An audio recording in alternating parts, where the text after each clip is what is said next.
신 이름으로 기도하옵나이다. 아멘. 오늘 신앙의 에센스 세 번째 시간, 복음이란 무엇인가? 복음이란 무엇인가? 여러분, 복음이 무엇일까요? 교회 다니면서 정말 많이 듣는 단어가 복음입니다. 성경을 봐도 복음서가 4권이나 있고, 서신서를 봐도 복음이라는 단어가 성경에 정말 많이 등장합니다. 그런데 그렇게 많이 들어본 이 복음이라는 단어, 이 복음이라는 단어를 한번 정의 내려보세요 라고 물어본다면 대부분 머뭇거립니다. 여러분, 복음이 무엇입니까? 복음, 사전적 의미로 본다면 복음은 복된 소식입니다. 영어로는 the gospel, good news가 복음입니다. 그러니까 좋은 소식, 기쁜 소식, 반가운 소식이 바로 복음입니다. 자, 여러분, 어떤 소식이 여러분들에게 기쁜 소식이 됩니까? 지난주에 우연히 구입한 로또리 복권이 있었는데 5밀리언의 복권이 당첨됐다 라는 소식을 들으면 여러분 기쁠까요? 안 기쁠까요? 예, 이거는 뭐 당연히 기쁩니다. 기쁜 소식이죠. 오랜 시간 동안 공부를 열심히 공부했는데 시험에 합격했다라는 소식, 얼마나 기쁨을 줍니까? 한국과 일본이 월드컵에 나가서 이제 결승전에서 만났는데 연장과 승부차기 끝에 한국이 우승했다. 여러분, 기쁜 소식이죠. 오랜 세월 병마와 싸워가며 힘겨운 세월을 보냈는데 병원에 갔더니 그 병이 완치되었더라. 기쁜 소식입니다. 청춘 남녀에게 있어서 그렇게 내가 혼자 짝사랑하던 미스김, 그 미스김이 있었는데 어느 날 그녀도 나를 좋아한다라는 그 고백을 들었을 때 이건 가슴이 터져버릴 것 같은 기쁜 소식입니다. 오랜 세월 기다려도 아이 소식이 없었는데 아이를 임신하게 되고 10개월 건강하게 엄마 뱃속에 있다가 출산했다는 그 소식, 기쁜 소식입니다. 그런데 이런 기쁨이 근본적이며 영속적인 기쁨이 될까요? 잠시 잠깐의 기쁨의 소식이 될 수 있지만 영원한 기쁨의 소식은 되지 못합니다. 여러분, 복음이 진짜 복음이 되기 위해서는 근본적이어야 되고 영속적이어야 되고 절대적인 기쁨이 되어야 합니다. 저와 제 아내는 서울신학대학교 선후배로 만났는데요. 제가 일반 대학교를 다니다가 목회자로 부르심을 받고 군대 다녀온 후에 서울신학대학으로 이 트랜스퍼를 했습니다. 근데 이제 제가 다니는 이 서울신학대학교에 아리따운 여학생이 한 명 있는 거예요. 누구일까요? 여러분, 신학대학에 가보시면 알겠지만 신학교에 온 여학생들은 대부분이 너무 은혜 충만해서 남자인지 여자인지 잘 구분이 안 갑니다. 여자라고 보기에는 좀 무서워 보이는 센 언니들이로 가득 차 있는 곳이 바로 신학대학입니다. 그런데 그곳에 유별나게 예쁘장한 한 여학생이 있는 거예요. 그런데 나중에 보니까 그 여학생이 저를 좋아해서 졸졸 저를 쫓아다니다가 저를 쫓아 미국에 오고 저를 쫓아 텍사스도 오고 아틀란타 갔다 알라바마 갔다 이 캘리포니아까지 지금도 저를 쫓아다닙니다. 그 여학생도 제가 마음에 들어서 저랑 사귀겠다라는 그 소식을 들었을 때 얼마나 기쁜지 가슴이 터져버리는 줄 알았습니다. 지금도 그렇게 기쁘냐고 물어보지 마시기 바랍니다. 피차 곤란한 질문을 하는 게 아닙니다. 아내와 그렇게 2년을 연애하고 결혼을 했는데 결혼하고 7년이 지나도 저희에게 아이가 생기지 않았습니다. 아내가 어렸을 때부터 이 류마티스라는 지병이 있어서 수술도 많이 하고 약도 많이 먹어야 했는데요. 그래서 아이를 못 갖게 되고 아이를 가져도 유산하는 그런 힘겨운 7년의 시간을 보내야 했습니다. 그리고 드디어 2011년도에 임신을 하고 2012년 1월 3일에 첫째가 세상에 태어나 그 아이를 품에 안겼을 때 그 기쁨, 그 감격 이루 말할 수 없었습니다. 그런데 저에게 지금은 어떠냐고 물으신다면 그 아이가 지금 이 앞에 앉아있기 때문에 말씀드리지 못하지만 유수 자녀를 사랑하는 일이 얼마나 힘든 일인지 깨닫게 됩니다. 여러분, 복음이 진짜 복음이 되기 위해서는 이렇게 일시적이거나 부분적이어서는 안 됩니다. 내가 50대 1의 경쟁을 뚫고 좋은 대학에 합격했다면 나로 인해 떨어진 많은 사람들의 실패와 그 아픔을 겪어야 되는 것이죠. 일본과 축구에서 우리나라가 이겼다라면 우리에게는 기쁨이지만 일본 팀에게는 패배한 아픔을 갖게 합니다. 그렇기 때문에 이런 기쁨은 상대적인 기쁨이지 절대적인 기쁨이 되지 못한다라는 거예요. 집 한 칸 없이 월세방에서 전전긍긍하며 살다가 형편이 나아진 후에 이제 집을 한 채 샀어요. 기쁜 소식이죠. 근데 자기 집을 갖고 나면 점점 더 평수를 늘려가고 싶은 것이 인간의 마음입니다. 영원한 기쁨이 되지 못한다라는 거예요. 자, 그러나 성경에서 말씀하는 기쁜 소식은 다릅니다. 누가복음 2장 10절 말씀 같이 한번 읽어봅니다. 시작. 천사가 이르되 무서워하지 말라. 백성에게 미칠 큰 기쁨의 좋은 소식을 너희에게 전하노라. 예수님이 태어나실 때 천사들이 찬양했던 노래입니다. 하나님께서 우리에게 주시는 복음은 온 백성에게, 모든 민족에게 주시는 완전한 복음이다라는 거예요. 하나님이 주시는 복음은 큰 기쁨의 좋은 소식이며 영속적이고 근본적이며 절대적인 완전한 복음을 주셨다라는 거예요. 여러분, 사실 이 복음이라는 단어는 기독교만의 전유물이 아닙니다. 신약 성경에서 이 복음이라는 의미를 가지고 있는 헬라어는 유앙겔리온이라는 용어인데요. 여러분, 우리가 아는 대로 기쁜 소식입니다. 그런데 이 유앙겔리온이 언제 쓰여졌냐면 그리스 로마 시대에 군인들이 전쟁터에 나갔다가 승리했다는 소식을 왕에게 알릴 때 유앙겔리온, 기쁜 소식입니다. 승리의 소식입니다. 이때 쓰인다는 거 바로 이 유앙겔리온입니다. 성경의 복음서 저자들은 또 사도 바울은 이 당시 황제에게만 적용되었던 이 유앙겔리온, 이 개념을 빌려서 예수님이야말로 유앙겔리온, 온 세상에 승리자로 오셨다라는 선포입니다. 예수 그리스도의 탄생, 그리고 십자가의 죽으심, 부활이야말로 죄와 사망의 권세를 무너뜨린 승리의 소식이 된다라는 의미입니다. 자, 여러분, 여기까지 이렇게 복음에 대해서 말씀드리면 어떤 분들은 나는 이미 예수님을 믿어 영접했습니다. 저는 이미 크리스찬 된 지가 오래됐습니다. 그런데 아직도 복음이냐라고 생각하실 분도 계실지 모르겠어요. 복음을 마치 기독교 입문용, 새신자 성경 공부용으로 치부하고 많은 경우를 보게 되는데요. 그러나 여러분, 신앙의 연수와 상관없이 복음은 우리가 들어야 될 가장 시급한 주제입니다. 왜냐니까요? 복음이야말로 우리 기독교 신앙의 핵심 중에 핵심이기 때문입니다. 우리가 신앙생활을 제대로 하기 위해서는 복음에 대해서 바로 알고 복음을 누리며 살아야 됩니다.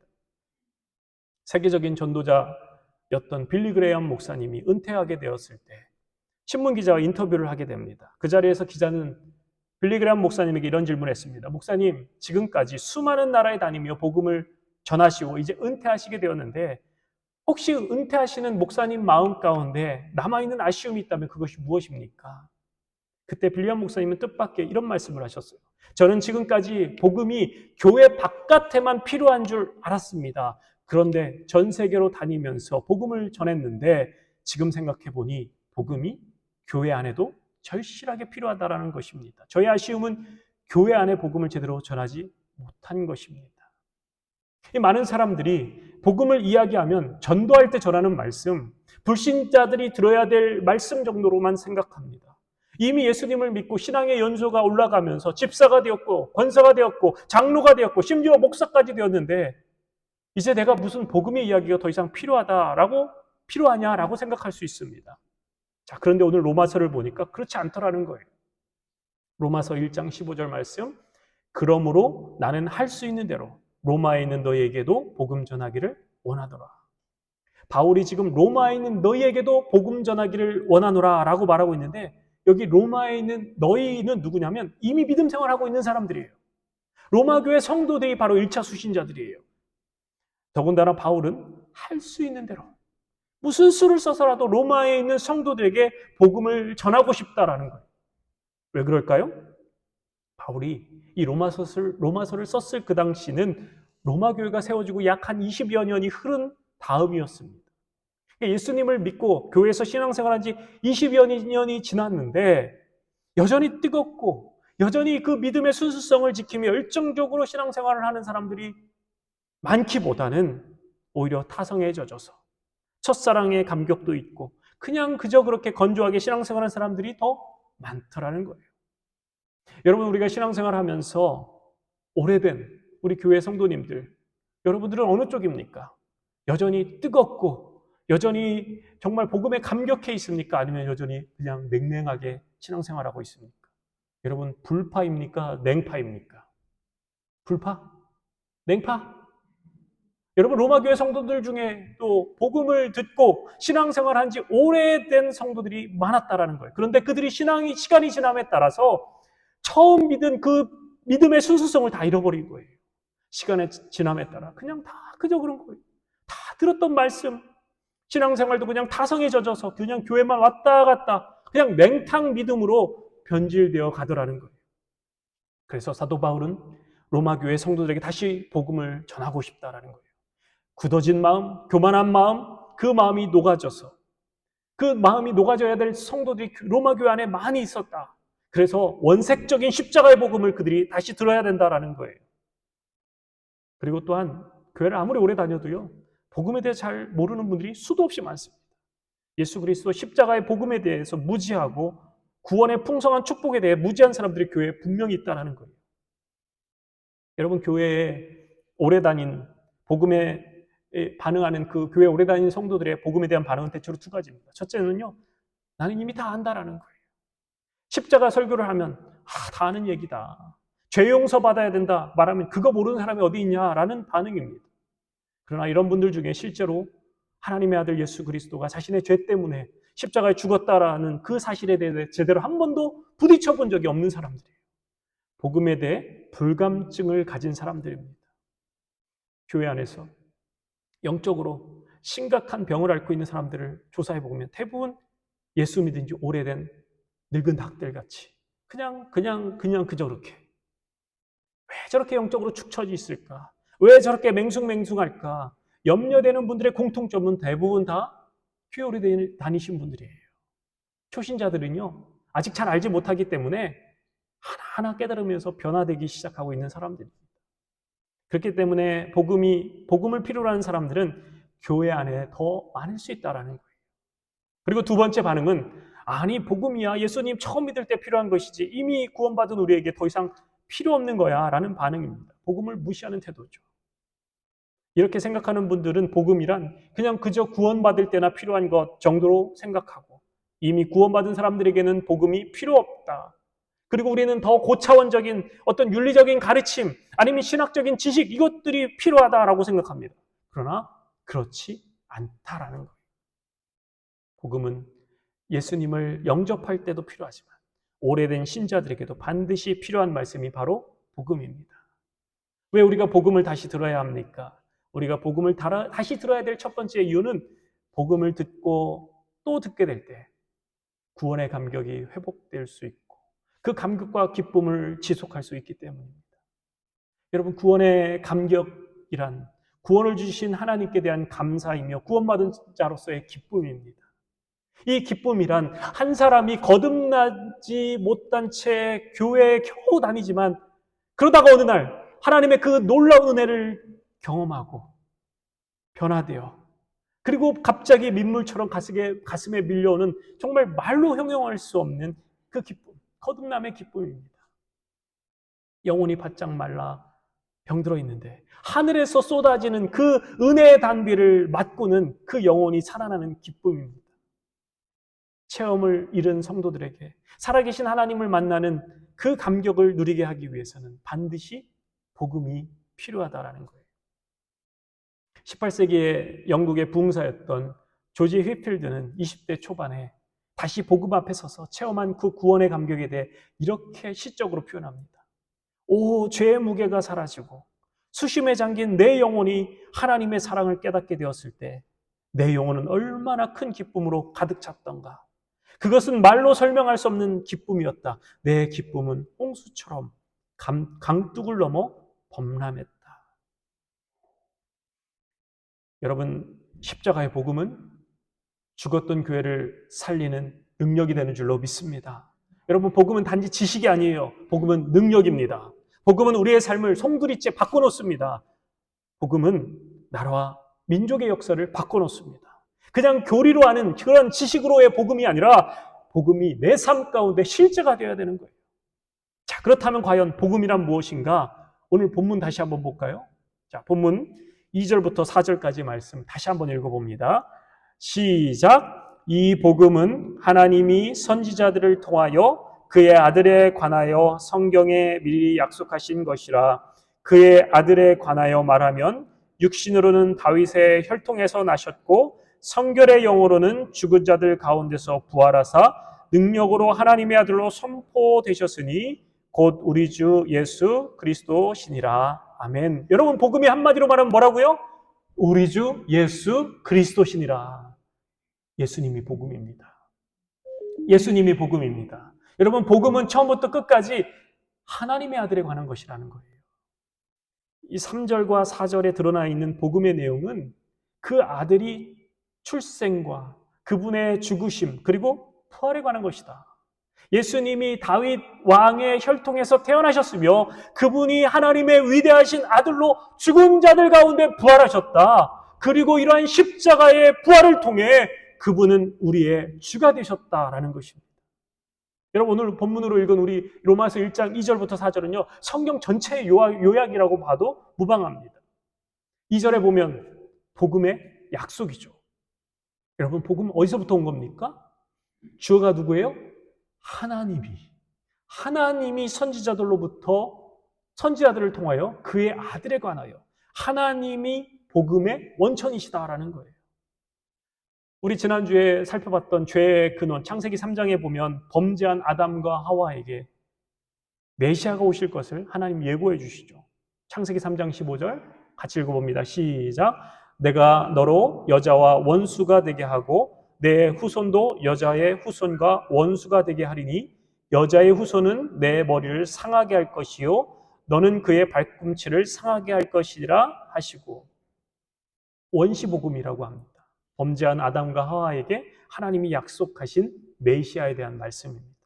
그리고 이제 시간이 흘러 아브라함의 또 그의 후손들에게 구원자가 나타날 것이다 하나님이 약속하셨어요. 그리고 이제 또 시간이 흘러 하나님께서 나단 선지자를 통해서 다윗의 씨가 영원한 왕이 앉게 되고 그의 나라가 영원할 것이다 라고 약속하셨어요. 다윗의 씨는 궁극적으로 하나님의 아들로 세상에 오시는 예수 그리스도이십니다. 그리고 하나님은 이사야 선지자를 통해서 처녀가 잉태하여 아들을 낳을 것이요 그의 이름을 임마누엘이라 하리라 라고 예고하셨어요. 그리고 다니엘 선지자를 통해서 하나님의 아들에 대한 종말론적 계시를 주셨어요. 다니엘이 환상을 통해서 인자와 같은 이가 천하의 영광과 권세를 받고 만국을 통치하는 분으로 표현됩니다. 다시 말하면 하나님께서 수많은 선지자를 통해서 예언된 메시아가 오실 것이고 그 메시아를 통해 하나님의 나라가 굳건히 세워갈 것이다 라고 말씀하셨어요. 그리고 죄에 빠진 인류를 구속하실 것이라는 그 하나님의 약속은 오랜 세월이 지난 후에도 절대 폐기가 되지 않았고 때가 찼을 때 하나님의 약속은 예수 그리스도를 통해 성취되었습니다. 아담과 하와가 하나님의 말씀을 순종하지 않고 죄의 길을 선택했을 때 인류의 운명은 영원한 사망, 지옥, 형벌의 운명에서 벗어날 수 없게 되었습니다. 왜냐하면 죄의 값은 사망이기 때문에. 그런데 요한복음 3장 16절 같이 한번 읽어볼까요? 요한복음 3장 16절 시작. 하나님이 세상을 이처럼 사랑하사 독생자를 주셨으니 이는 저를 믿는 자마다 멸망치 않고 영생을 얻게 하려 하십니다. 하나님이 세상을 얼마나 사랑하셨다고요? 이처럼 사랑하사. 하나님이 세상을 이처럼 자신의 하나밖에 없는 독생자 예수 그리스도를 보내실 만큼 세상을 사랑하셔서 하나님의 본체이신 예수님을 이 세상에 보내셨다라는 거예요. 하나님의 아들로 하여금 인류의 죄를 대신 지고 하나님의 그 형벌을 받게 하심으로 저와 여러분의 죄의 문제가 해결되게 하셨다라는 이 너무나 엄청난 그 기쁜 소식, 이것이 바로 복음입니다. 인간은 우리 스스로의 힘으로는 이 죄와 사망의 문제를 피해갈 수가 없습니다. 인간은 죄의 문제를 스스로 해결할 수 없었어. 온 인류가 타락한 이후에 지금까지도 죄로 인한 수많은 온갖 폐해를 고스란히 받고 있습니다. 불의와 악행이 잠시도 쉬지 않고 날마다 우리의 삶 가운데 계속되어 가는 거예요. 우리 가운데 여전히 사망이 우리 가운데 왕노릇하고 있습니다. 복음은 이러한 인간의 속절없는 불행을 근본적으로 처리하고 하나님의 선물인 예수 그리스도를 통해 영생을 주시는 것이기에 복된 소식, 복음인 것이죠. 4절은 복음의 능력을 보여줍니다. 복음은 하나님의 능력이다라고 말씀합니다. 사람이 구원을 받는 것, 변화되는 것, 예수 그리스도를 향한 믿음을 갖게 되는 것은 결코 사람의 힘으로 되지 않는다라는 거예요. 이것은 오직 하나님의 능력으로 된다라는 거예요. 이것이 바로 바울의 체험입니다. 자신의 삶을 두고 말하는 거예요. 복음을 전하면서 또한 그는 그것을 체험했습니다. 여러분, 여기서 이 하나님의 능력이다라고 할 때 그 능력으로 번역된 헬라어는 바로 디나미스. 어떤 일을 성취할 만한 힘이라든가 전투력, 정치력 등의 이런 포괄적인 의미를 포함합니다. 근데 이 디나미스에서 영어의 다이나마이트라는 어원이 나왔습니다. 그러니까 지금 바울이 말하고자 하는 하나님의 능력이 얼마나 다이나믹하고 다이나마이트 같은지, 얼마나 폭발적인지를 말씀해 주는 거예요. 영적인 디나미스, 하나님의 능력이 아니고서는 어찌 사람이 구원을 얻을 수 있겠는가? 사탄 마귀는요, 아마 온 세상에 복음이 전파되는 것을 부지런히 집요하게 방해하는 그 이유가 바로 이 죄로 인해 죽은 자 되었던 자들이 구원에 이르게 하는 그 유일한 길이 바로 복음이기 때문입니다. 그리고 이 복음의 폭발적인 능력을 이 사탄 마귀는 잘 알고 있기 때문입니다. 여러분, 복음이 전파되는 곳마다 이런 폭발적인 역사가 일어났어요. 성경을 보면 버림받은 땅 사마리아에, 또 이방의 땅 안디옥에 역동적인 부흥의 역사가 일어나는 거예요. 참 복음이 전해지는 곳, 믿음이 들어가는 곳, 그곳에 놀라운 부흥의 역사, 생명 살리는 역사, 시대가 변하는 역사, 사회가 변하는 역사, 나라가 변하는 역사가 일어나고 있다는 거예요. 지금도 아프리카에서, 중남미 지역에서, 핍박이 심한 저 중동에서, 중국에서, 심지어 북한 땅에서도 여전히 예수 그리스도의 생생한 복음이 전파되며 그곳에 생명 구원의 놀라운 능력의 역사가 일어나고 있다라는 거예요. 여러분, 멀리 볼 것도 없습니다. 유대 땅에 오신 예수님, 이스라엘에게 주어진 그 복음에 있어서 우리는 모두 다 외인이었고 이방인이었어요. 150여 년 전만 해도 우리 민족 조선 땅은 영적으로 아주 암흑한 미전도 종족이었습니다. 2000년 전 갈보리 언덕에서 하나님의 아들 예수 그리스도가 십자가에 죽으시면서 성취된 그 십자가의 복음, 그 복음의 역사는 2000년 세월 동안 하나님이 사랑하시는 수많은 종들을 통해 하나님의 종들을 희생시키면서 그 복음이 전해져서 오늘 우리까지 왔어요. 우리가 그 피의 값을 사고 그 피의 값으로 복음이 우리 가운데 온 거예요. 지금이야 우리 민족이 어디를 가든 교회를 세우고, 미국에 와도 교회를 세우고, 어디 뉴질랜드를 이민 가도 교회를 세우고, 중국에 가도 일본에 가도 한인들이 모이는 곳은 다 교회가 세워져요. 근데 문제는 시간이 지나면서 그 교회가 쪼개져서 2개, 3개가 되긴 하지만 교회가 계속해서 세워져 가는 거예요. 그렇기 때문에 우리는 자연스럽게 기독교 신앙이 너무나 자연스럽게 받아들이고 있다라고 생각하기 쉽지만 150여 년 전 조선 땅은요, 가장 악랄한 복음을 받아들이기 가장 척박한 땅이었습니다. 오히려 저 중국이나 일본이 훨씬 더 복음을 먼저 받아들였습니다. 조선 땅이 워낙 완고해서 선교사들이 발 하나 못 붙이고 다 돌아가기 일쑤였어요. 그런데 굳게 닫힌 그 조선의 문을 열기 위해 애쓴 27살의 꽃다운 청년 토마스 선교사가 있었습니다. 그는 본래 영국의 하노버 교회에서 목회를 하다가 중국 산둥성에 선교사로 파송되어 왔습니다. 그 중국 산둥성에 와서 그 지역 일대를 둘러보기 위해서 수일 동안을 전도여행을 다녀왔는데, 결혼한 지 얼마 안 된 아내 캐롤라인 사모가 주검이 되어 있는 거예요. 이 사모가 임신 중이었는데 하혈을 멈추지 못한 채 혼자 죽어갔던 거예요. 그 아내의 죽음으로 토마스 선교사가 받은 충격은 너무나 컸어요. 이 토마스 선교사는 통곡을 하며 쓰러졌습니다. 내가 내 아내를 지켜주지 못했다, 내 아이를 지켜주지 못했다라는 자책감과 충격으로 그 모든 그 선교에 대한 꿈도 다 무너지는 듯 했습니다. 그런데 그로부터 몇 년 후에 우연히 이 조선 땅에 대한 소식을 듣게 됩니다. 굳게 닫힌 그 조선 땅에서 일어나는 여러 천주교인들의 순교 소식을 들었습니다. 이 소식을 들었을 때 토마스 선교사의 마음에 조선 땅을 향한 하나님의 그 포기할 수 없는 사랑의 마음이 부어진 거예요. 토마스 선교사는 조선 땅에 가서 복음을 전하고자 하는 뜨거운 마음으로 불붙게 됩니다. 죽음은 죽음과 서로 통하고 슬픔과 슬픔은 서로 통하기 때문일까? 조선에서 예수를 믿는 것 때문에 수많은 사람들이 죽어가며 순교의 피를 흘리고 있다라는 그 슬픈 소식이 토마스 선교사의 가슴을 울리고 그의 뇌리에서 사라지지 않았습니다. 그래, 이제부터 나의 선교지는 조선 땅이다. 죽어가는 불쌍한 조선 사람들에게 죽음으로 복음을 전해야겠어. 토마스 선교사의 마음은 조선에 대한 선교의 열정으로 불타오르기 시작했습니다. 제너럴 샤먼호라는 미국 상선을 타고 몇 마디 배운 조선말로 통역관을 자처해서 평양으로 향했습니다. 토마스 선교사는 배가 닿는 곳마다 조선 사람들에게 서툰 조선말로 성경책을 전해주었어요. 하나님께서 조선을 사랑하십니다. 자, 이걸 받으세요. 성경책입니다. 이때 나누어준 중국어 성경책이 500여 권이라고 합니다. 그러나 평양의 관리가 우리나라는 외국과의 무역은 금지되어 있기 때문에 퇴각하라라는 그 명령을 하였습니다. 하지만 제너럴 샤먼호는 이를 무시하고 그곳에서 무력 충돌이 생기게 맙니다. 이런 와중에 홍수로 불었던 대동강물이 줄며 배는 강바닥에 자초되었습니다. 배는 불에 타고 배에서 내리는 선원들은 조선 병졸들에 의해서 칼로 그 자리에서 목베임을 당하게 됩니다.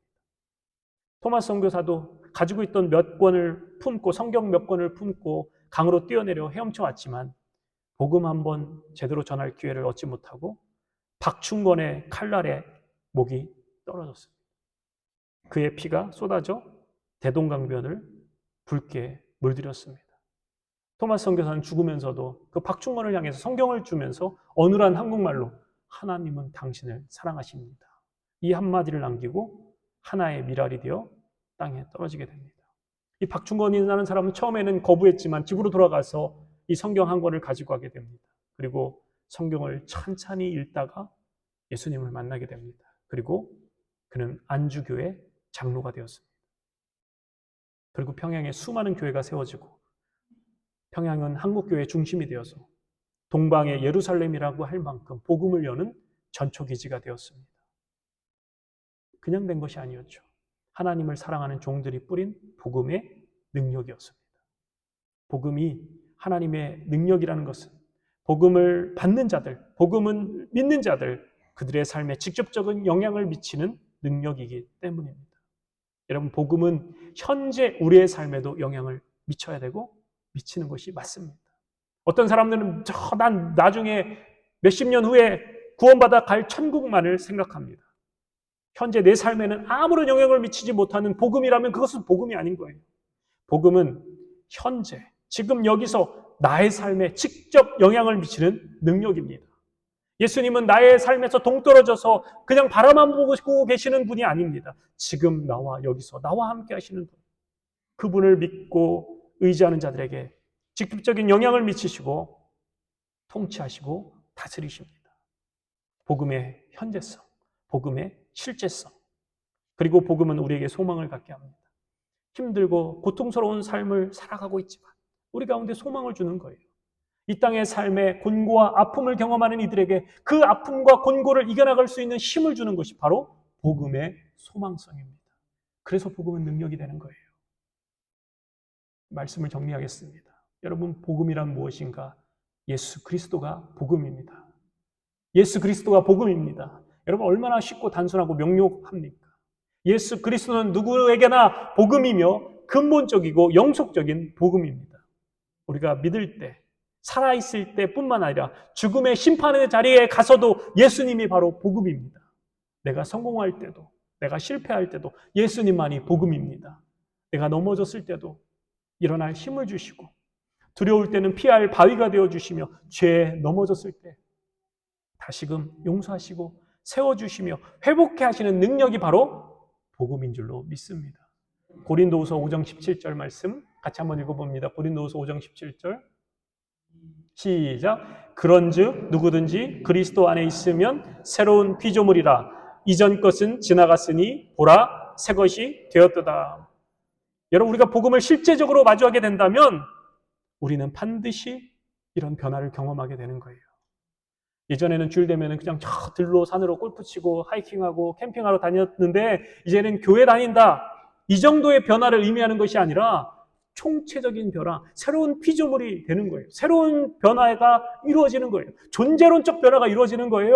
내 삶의 중심이 변하고, 삶의 척도가 변하고, 내 인생의 주인이 변하고, 내 삶의 가치관이 변하는 것. 송두리째 완전히 변하는 것이 예수 핏값 주고 산 인생이기 때문에 예수 핏값답게 살다가 가는 것이 복음의 능력인 줄로 믿습니다. 여러분, 복음은 2000년 전에 증거되었던 역사 속의 단순한 한 이야기가 아니라 지금도 내 삶 가운데 역사하시는 하나님의 능력이 되는 줄로 믿습니다. 왜냐하면 그리스도는 어제나 오늘도 영원토록 동일한 분이시기 때문입니다. 하나님께서 지금도 복음을 전하는 자들과 성령으로 함께 해주세요. 사랑하는 성도 여러분, 복음을 바로 알고 복음을 경험하며 복음의 능력으로 살아내는 하나님의 자녀가 되시기를 예수님의 이름으로 축원합니다. 아멘. 우리 한번 말씀 기억하며 기도하겠습니다. 우리 1분간만 합심해서 기도할 때 하나님, 복음을 바로 깨닫고 복음에 감격하며 복음을 누리며 살게 하여 주시옵소서. 복음의 능력으로 어려운 현실을 이겨내게 하시고 하나님, 내 삶 가운데 복음을 전하는 저희들 모두 되게